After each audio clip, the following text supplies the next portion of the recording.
Este principio de señales hizo Jesús en Caná de Galilea y manifestó su gloria y sus discípulos creyeron en él. Ya. Esa es la clave de cuando leemos los milagros de Jesús en el libro de Juan. Ese versículo es clave porque dice, este principio de señales, ¿eh?, hizo Jesús y manifestó su gloria y sus discípulos creyeron en él.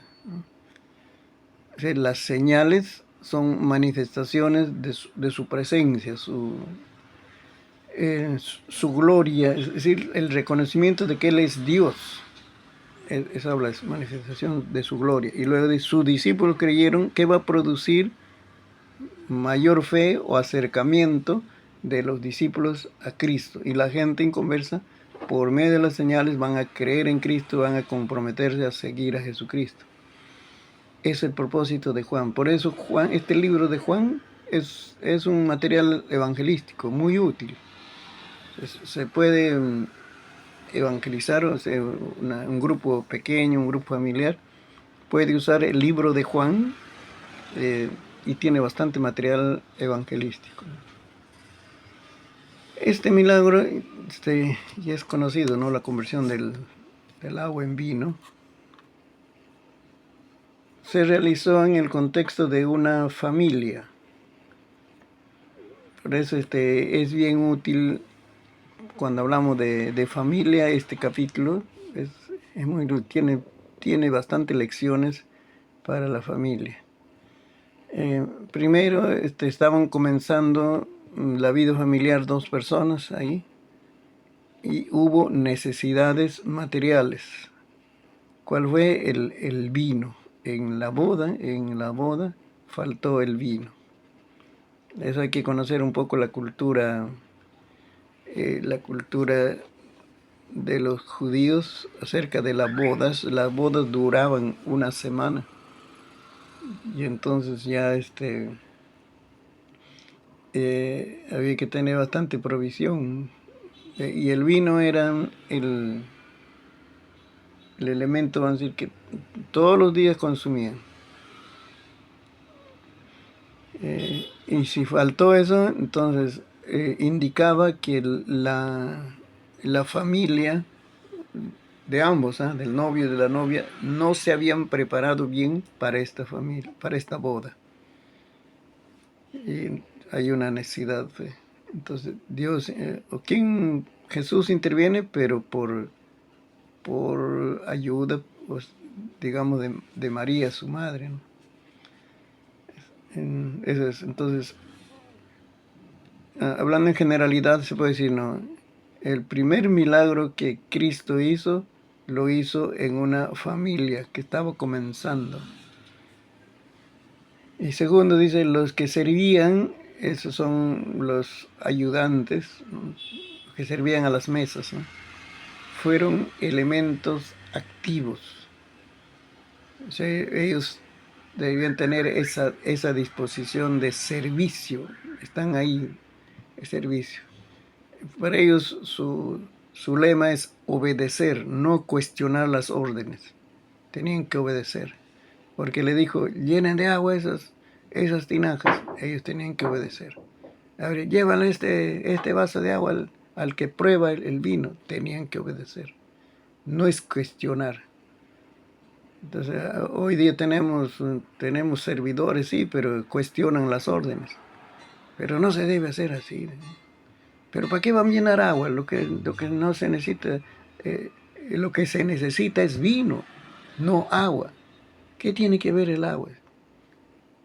Y en ese tiempo no había, pues, de sobrecito, ¿no? Chicha morada de sobrecito, ¿no? No había razón para llenar agua. Y eran tinajas de purificación. O sea, los servidores tenían uno y varios argumentos para no obedecer. Pero lo bueno que ellos obedecieron, y punto. Es bien difícil encontrar esa clase de servidores, ¿no?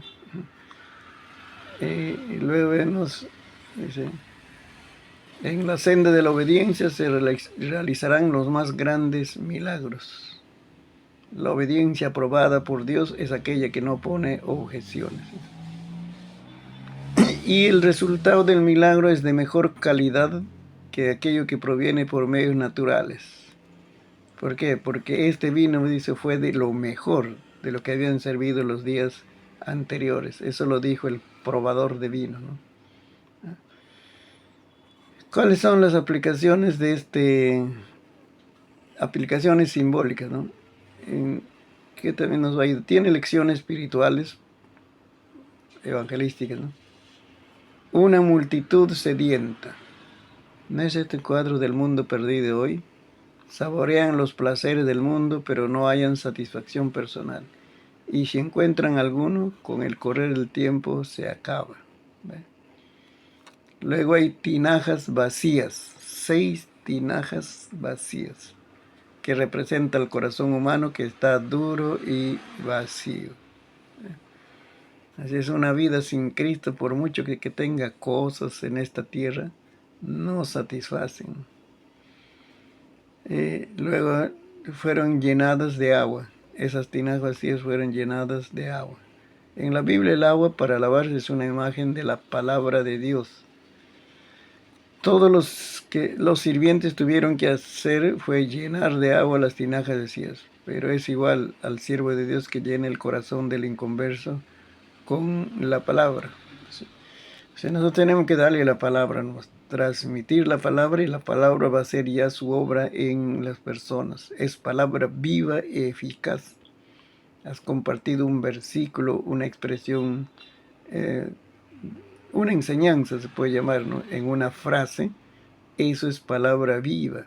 Ya él va a trabajar en el corazón de la persona. Eso, ¿no? Otra lección importante que encontramos en el versículo 17, ya anteriormente, la ley viene por medio de Moisés.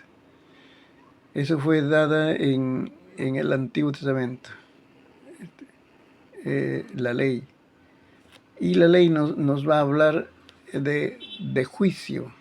Te dice, esto debes hacer, pero también te dice, si no obedeces, ahí están las consecuencias, ¿ves? Y se cumplía, en el Antiguo Testamento se cumplían esos juicios. Pero ahora Cristo transformó el agua en vino, lo que habla de gracia y de gozo. Porque esas leyes tenían un propósito: confrontar a las personas con su realidad, y para que puedas reconocer que esa persona es pecador, o la humanidad había pecado contra Dios. Pero no es una condenación de fracaso, de acusación solamente, sino es necesario para que la persona vaya a Jesucristo como pecador.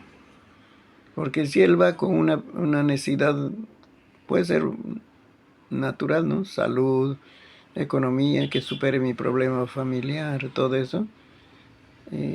No está buscando salvación, está buscando solución a sus problemas. Pero cuando él reconoce y dice, no, mi vida está desordenada, estoy viviendo mal, ¿a dónde llegaré por este camino? Necesito a Cristo, que me libre del poder del pecado. Ese es el mejor momento, la mejor situación para correr a la cruz del Calvario. Y por eso vino la ley. Y el Espíritu Santo convence de pecado. Antes que llegue a la cruz del Calvario, el hombre es convencido de pecado.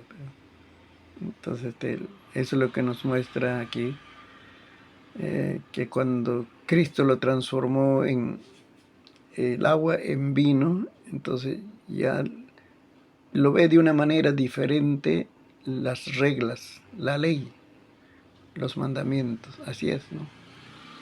¿Qué sentimos nosotros al ver los mandamientos de Cristo? Sentimos pena, tristeza, ¿no? Uy, ahora tengo que hacer esto. Uy, ya no me voy a poder divertir. ¿Qué sentimos? Los mandamientos son protecciones. Hablemos de los mandamientos de Cristo. Se está protegiendo. Y a veces es tan drástico, ¿no? Es tan drástico. Cuando habla de negarse a sí mismo, renunciar a sí mismo. pero son protecciones. Así tenemos que ver entonces un mandato exigente en el Nuevo Testamento. Gracias, Señor, por algo me has mandado este mandato porque me estás protegiendo. Y entonces hay felicidad para obedecerlo.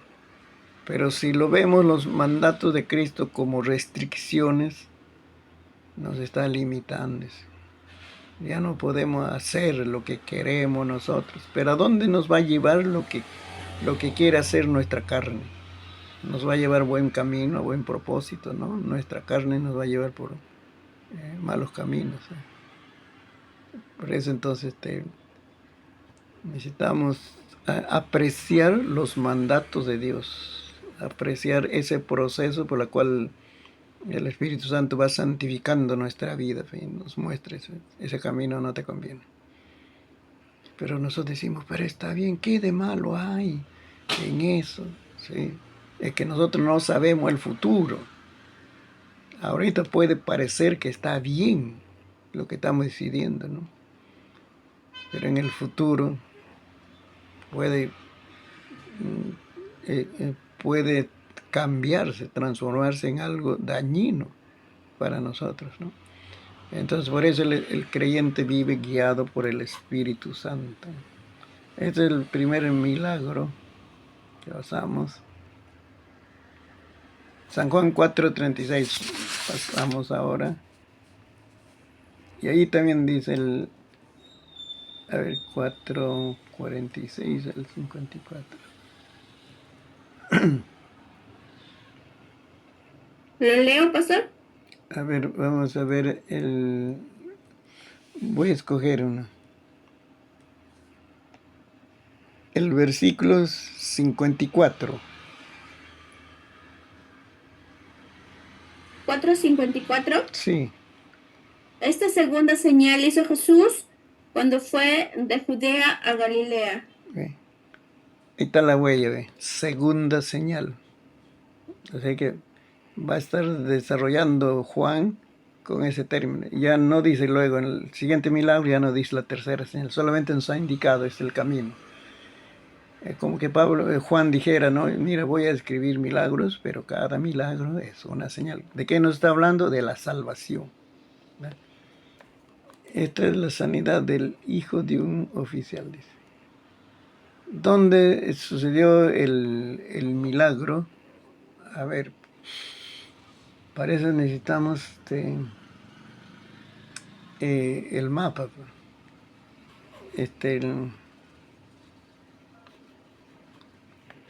El hijo,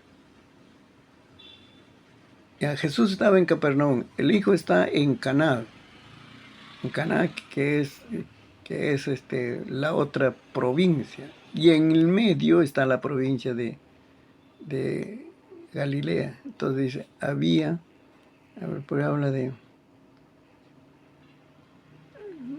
no sé qué, acá es 30 kilómetros había de distancia. Entonces, este es un milagro a la distancia. El oficial o el noble, como dice aquí, él pensaba que Jesucristo tenía que ir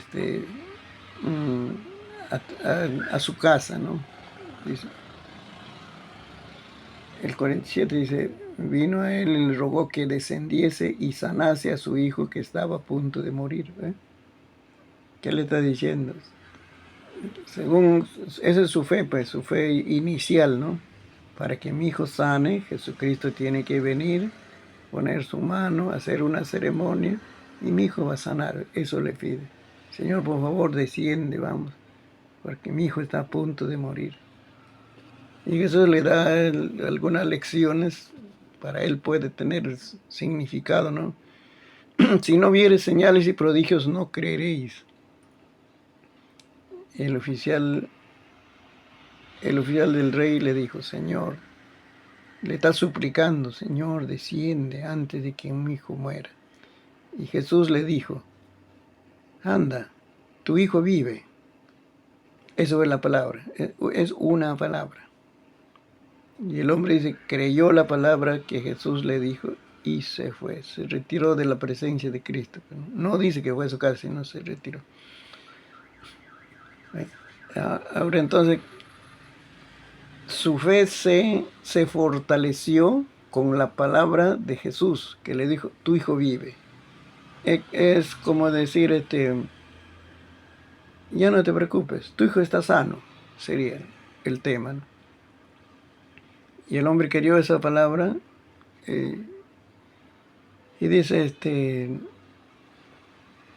se quedó en Capernaum. Dice, donde había, desde Capernaum a su casa habría 2 o 3 horas para regresar.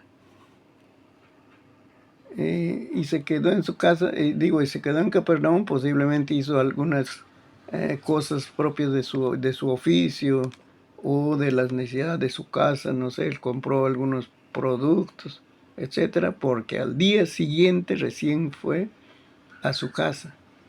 Y cuando estaba llegando a su casa, sus siervos, dice, ¿no? Es que están en casa, le salieron al cuento y dijo, tu hijo está sano, tu hijo vive. Y él preguntó, ¿a qué hora ha sucedido? ¿Qué hora comenzó a mejorarse? Ayer, dice, ayer a las 7. Y el padre reconoció, dice, eso era la hora en que Jesús le había dicho, tu hijo vive. Entonces, este padre creyó en una palabra. Y como había creído, ya dice, está solucionado el problema. Voy a hacer mis cosas acá y mañana voy. Esa es la seguridad, la fe. A ver qué nos dice aquí.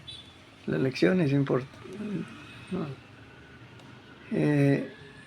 La fe no es, tiene que evidenciarse por medio de las obras, la forma de actuar, de hablar, de todo, ¿no? No pueden decir que estamos en fe cuando estamos en desesperación. Pues. Sí, yo creo en Cristo, no, yo creo, pero estamos en desesperación. La fe tiene que mostrarse por nuestras reacciones, eh, nuestras acciones. ¿Qué hacemos si yo creo en Cristo? Estoy creyendo en Cristo. Y eso va a incluir, permítame esta enseñanza, ¿no? Eso va a incluir nuestra forma de enfrentar las crisis de esta vida, problemas, aflicciones, adversidades. Si tenemos fe en Cristo, las crisis van a venir, pero lo enfrentamos de una manera diferente porque nosotros estamos creyendo en Cristo. Cualquier clase de crisis, salud, economía, no sé, hasta en la iglesia puede haber situaciones críticas, pero lo vamos a enfrentar de una manera diferente porque estamos creyendo. Pero si se ausenta la fe, nuestra acción también va a ser diferente. Entonces, la fe se evidencia en las obras, no es solo en el decir, sino en las obras. Y este es el aporte de Riley, como se lee en inglés. Comentario. ¿Qué lecciones sacamos de este milagro? A los ricos les sucede aflicciones lo mismo que a los pobres. Así es. Entonces, él, como era un noble, dice, ¿no? Una persona de posición social, podía tener facilidades materiales. Pero el problema de la enfermedad de su hijo no podía superarse con ese dinero. Necesitaba la ayuda de Dios. Que las enfermedades y la muerte le suceden a los jóvenes, así como también a los viejos. Así es, dice que era un joven, pero de repente un adolescente que tenía mucho por vivir, pero le llegó la enfermedad y ahí dice a punto de morir. Así que, como decir, era una enfermedad que estaba amenazando ya su existencia. Así le pasa, ¿no? Son etapas de la vida, pero ¿no? En la juventud hay vigor, hay como decir, todas las capacidades físicas están en su mejor condición, pero también puede tocar ahí la enfermedad o la muerte. Son cosas que suceden. Luego, las aflicciones nos traerán bendiciones provechosas. Eso cuando ya se cumple lo que dijo Pablo, que Dios dice, a los que aman a Dios todas las cosas ayudan para bien. Por medio de esta enfermedad, este personaje, creyó en el Señor, su hijo fue sano, y su familia también creyó en el Señor. ¿Ve? Ahí estamos viendo como que si no hubiera sido por esta enfermedad, viendo del otro lado, no hubiera ido a buscar a Cristo, hubiera seguido su vida normal de repente. O terminaba su ministerio Jesucristo, ya ahora ya no estaba Cristo por las calles de su pueblo. Los discípulos estarían, pero en tantos lugares que evangelizando. Pues la oportunidad de escuchar el Evangelio y recibir los milagros hubiera sido más distante. Pero como llegó la aflicción y aún ante una situación así, ¿no? Ya de una amenaza fuerte como es la muerte, entonces buscó a Cristo. De alguna forma buscó a Cristo. Otra lección, las palabras de Cristo valen tanto como su presencia. Nosotros tenemos que andar esta vida cristiana por fe. No vemos a Cristo. No vemos, no hemos visto su ministerio, pero creemos lo que dice la Biblia acerca de su ministerio. No vemos, no hemos visto, a menos que haya alguien teniendo una revelación, nuestro nombre escrito en el libro de la vida, pero lo creemos. Ya mi nombre está escrito en el libro de la vida, lo creemos. Nosotros no hemos visto el cielo, a menos que haya una revelación especial, ¿no? Pero nosotros creemos que hay un cielo que nos está esperando. Entonces, solamente creemos la palabra. Es tan importante como su presencia. Aprendamos a desarrollar una relación personal con Dios, con Cristo, con el amado Espíritu Santo. Así, un poco nos distancia cuando vemos pues, el señorío de Cristo. Cristo es como si toda autoridad, pero recuerda que Dios quiere tener comunión con nosotros, y por eso entonces eso ya es una relación personal, esa comunión. En verdad Dios bendice a la iglesia en los cultos, todo eso, pero es de mayor provecho, porque esto te va a servir en toda situación de tu vida, que desarrollas esa relación personal con el Padre, con Cristo, con el amado Espíritu Santo. Trátale como una persona. No es faltando el respeto. No es faltar el respeto a un Dios tan sublime, tan grande, al Espíritu Santo. No es faltar el respeto. Pero yo en mis oraciones, como decir, hago un gesto de abrazarle a Cristo o al Espíritu Santo. Le digo, te amo, estoy feliz contigo. Desarrollo esa relación personal. En mis momentos que estoy trabajando aquí en la computadora, en este momento tengo esa relación personal. Pero ahí está funcionando la fe. Él está, su presencia está en todo lugar, ¿no? Esa es linda. Entonces, en la situación más difícil, sí, dolorosa, de repente soledad también, ¿no? Estás solito en algún lugar, desarrolla esa relación personal. Mi amado Cristo, nunca me has dejado. Estás haciendo honor a tu palabra que dice, nunca te dejaré, nunca te desampararé.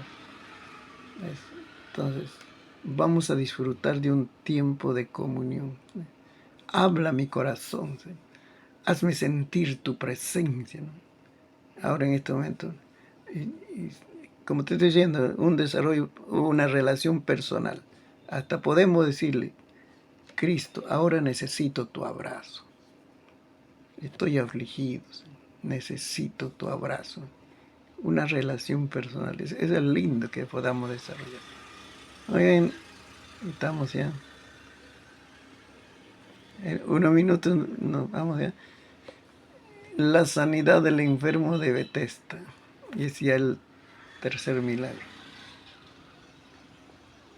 En 5, 1 al 18. Ahí está, ¿no?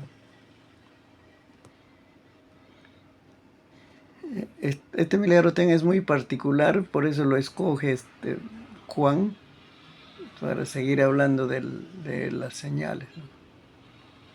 Porque en ese estanque de Bethesda había muchos enfermos, pero sanó a uno solo.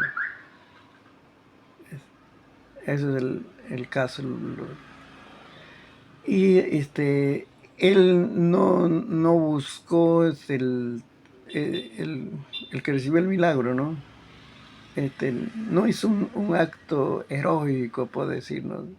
De buscar al Señor en 40 días de ayuno o algo así, sino estaba ahí sencillamente. Cristo vino a buscarle a él. Entonces, dice, esto nos habla de la salvación por gracia. Esa salvación por gracia es que, como si la iniciativa lo toma Dios. Y por eso envía a Cristo a esta tierra, muere en la cruz del Calvario y sigue dándonos esa gracia, porque ahora toca el corazón de las personas individualmente, por esa iniciativa, ese toque de gracia. Hablando de la experiencia de salvación, nosotros no hemos hecho una gran decisión y por eso ahora somos hijos de Dios, sino que la gran decisión lo tuvo Cristo cuando Él de alguna manera como si se puso en nuestro camino. Para mí fue un 16 de febrero de 1972 que Cristo se puso en mi camino. Yo estaba andando joven, 17 años, en mi vida, teniendo familia cristiana, mi papá, mi mamá, mis hermanas, todo. Pero hasta que tuvo que ponerse Cristo al frente de mi vida, y es la iniciativa que Él toma, eso es la salvación por gracia. El milagro, donde fue en el estanque de Bethesda, dice, Bethesda, que significa casa de misericordia o de gracia. Hasta los nombres tienen enseñanza. Como este lugar se llama casa de gracia, entonces la gracia se va a mostrar en ese lugar, ¿no? ¿Qué significa gracia?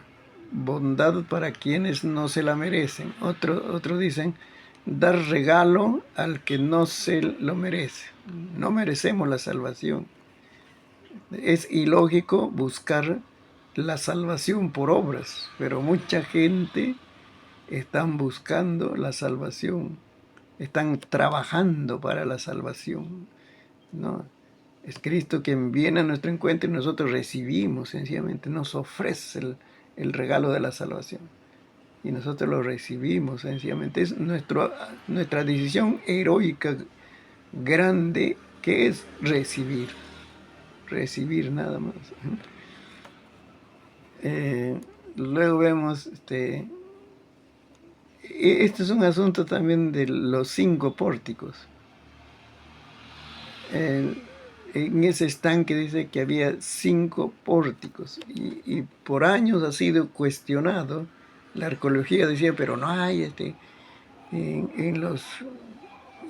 Jerusalén, ahí por ahí, no se han encontrado 5 pórticos.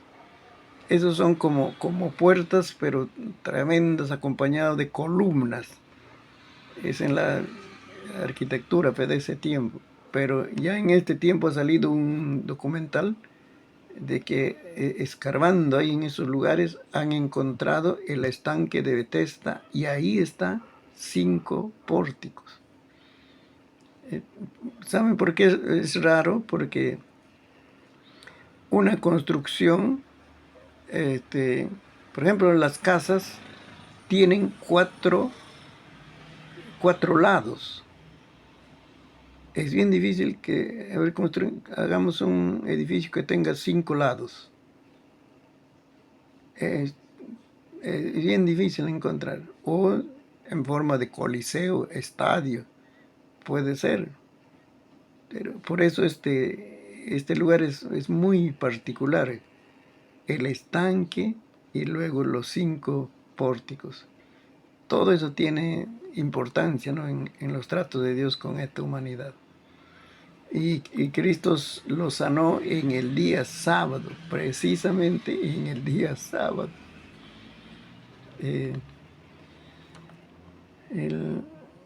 Que lo consideraban el sábado como que no deben hacer ningún esfuerzo, ningún trabajo, decían, y trabajo era como si llevar una carga. No se habrán puesto en sus reglas, ¿no?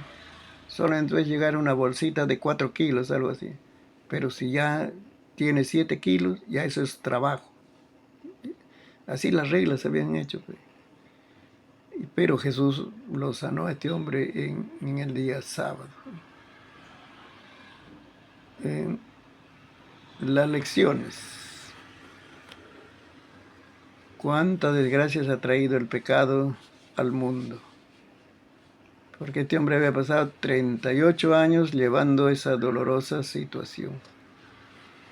Otros enfermos venían a ese lugar, de repente vinieron después de él, pero lograron meterse en el agua. El primero, dice, que llegaba, se zambullía, ¿no?, en el agua, era sano.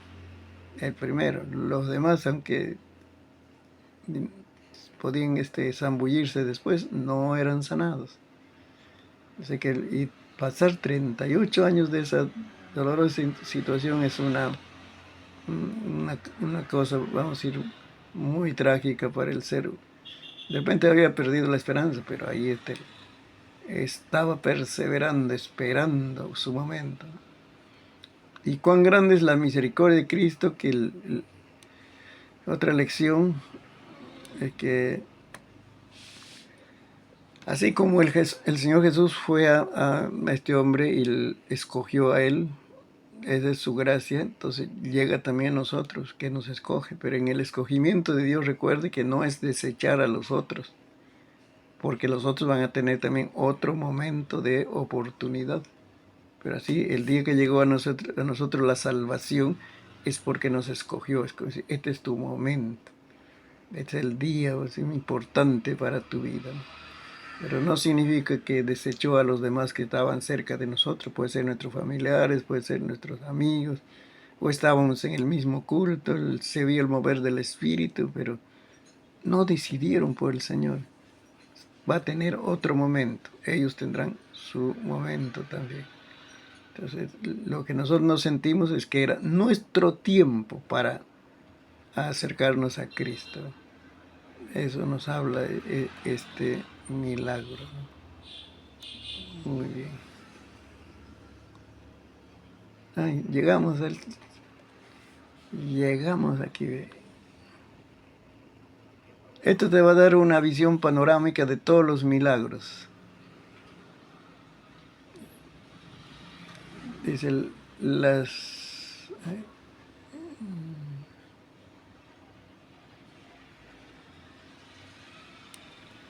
las primeras 3 señales, los 3 milagros, ilustran, dice, cómo el hombre se salva. Cómo el hombre se salva. El primer milagro, por medio de la palabra. Segundo, por fe y por gracias.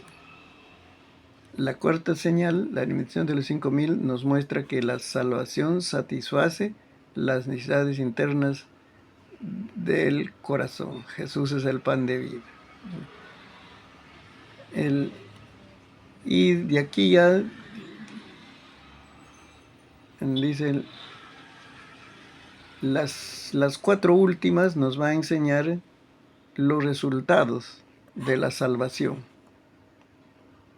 Los resultados de la salvación. Primero nos enseña cómo se salva. ¿Cómo se salva el hombre? Y segundo, ¿cuáles son los resultados de la salvación? La salvación trae satisfacción, la salvación trae paz, la salvación trae luz, la salvación trae vida. Ahí están los 7 milagros en el libro de Juan. Esto se puede hacer una serie de predicaciones en la iglesia. Aquí tienes 2, 4, 5, 6, 7 sermones. Los 3 primeros, cómo se salva el hombre. Luego vamos a tratar ya, después de esto, ahora los resultados de la salvación. Y todos son evangelísticos, ¿eh? Está bueno para usarlo en grupos pequeños. Muy bien, hermana. A ver, ¿cómo estamos?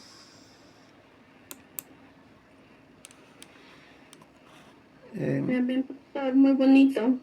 Está bastante ilustraciones ahí. Sí. Ese material está desarrollado como lecciones, se puede usar como lecciones en la iglesia. en la iglesia.